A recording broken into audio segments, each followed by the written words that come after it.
Assalamualaikum warahmatullahi wabarakatuh. Perkenalkan, saya Dinda Aisyah dari kelas 11 akuntansi akan membawakan cerpen yang berjudul yaitu Warisan di Bawah Atap Tanduk.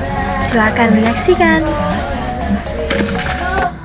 Hujan deras mengguyur nagari Rau. Ketika telegram itu sampai, mamamu meninggal, pulanglah, ada perkara rumah gadang. Tangan Sari gemetar memegang kertas tipis itu. 7 tahun ia lari dari kampung, dari desas-desus, dari nama ayahnya yang disebut pengkhianat.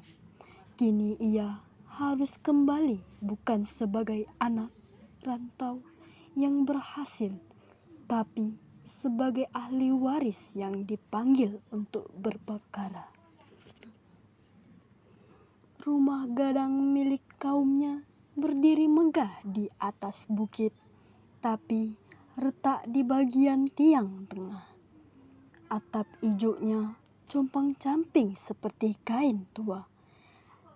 Di anjung Datuk Marinjo sudah duduk bersama nenek mama. Matanya dingin saat melihat Sari. Kau anak dari laki-laki yang menjadi tanah ulayat ke orang luar. Kau tak berhak duduk di sini. Sari mengepalkan tangan.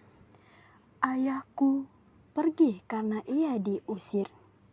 Ia tak pernah menjual apa-apa. Ia hanya mengirim uang setiap bulan untuk memperbaiki rumah ini. Uang haram, potong Datuk Marinjo. Uang dari hasil mengandalkan adat. Malam itu, Mak Wo diam-diam menyelinap ke kamar Sari. Ia menyerahkan kunci kayu tua. Buka peti di loteng sebelum kau pergi lagi. Dengar kebenaran dari orang yang sudah mati. Di dalam peti ada surat wasiat. Foto ayah Sari bersama Datuk Marinjo muda dan bukti transfer tanah yang bertanda tangan nama Datuk Marinjo sendiri. Ternyata 20 tahun lalu Datuk Marinjo yang terlilit utanglah yang menjadi sebagian tanah ulayat. Secara diam, ketika ketahuan ia menfitnah ayah Sari, agar kemarahan kaum tertuju padanya, ayah Sari memilih pergi dan menanggung malu agar rumah gadang tidak dirobohkan dalam sengketa. Lebih baik lorang dibuang, tulisnya, daripada seluruh kaum tercerai.